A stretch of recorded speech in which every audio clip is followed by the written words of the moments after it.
सूर्य हमारा तारा है और सूर्य के चारों तरफ ग्रह चक्कर लगा रहे हैं, तो उनकी दो गति, ग्रह सूर्य के चारों तरफ दो तरीके से गति करते हैं। एक है परिभ्रमण गति, परिभ्रमण यानी कि रोटेशन। दूसरी है परिक्रमण गति, जिसको बोलते हैं रेवोल्यूशन।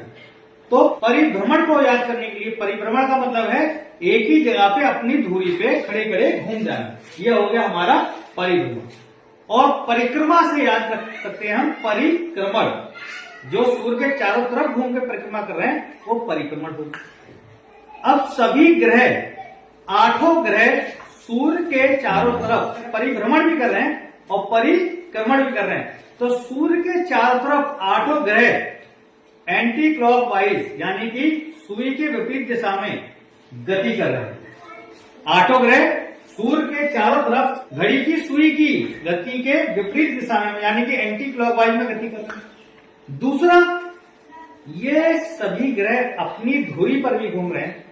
तो ये ग्रह, इन ग्रहों में 2 ग्रह ऐसे हैं जो सुई की घड़ी की दिशा में घूम रहे हैं, बाकी 6 ग्रह एंटी क्लॉकवाइज घूम रहे हैं। तो उनको याद करने के लिए हम कैसे याद करेंगे?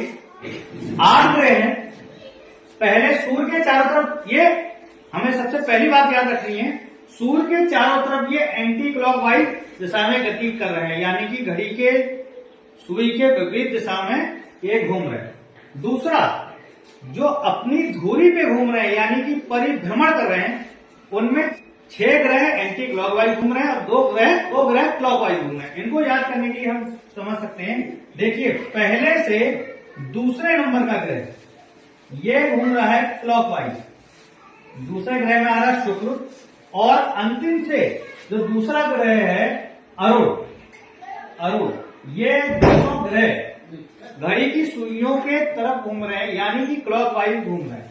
बाकी बचे 6 ग्रह, ये सभी 6 ग्रह अपनी दूरी पर एंटी क्लॉकवाइज घूम रहे हैं।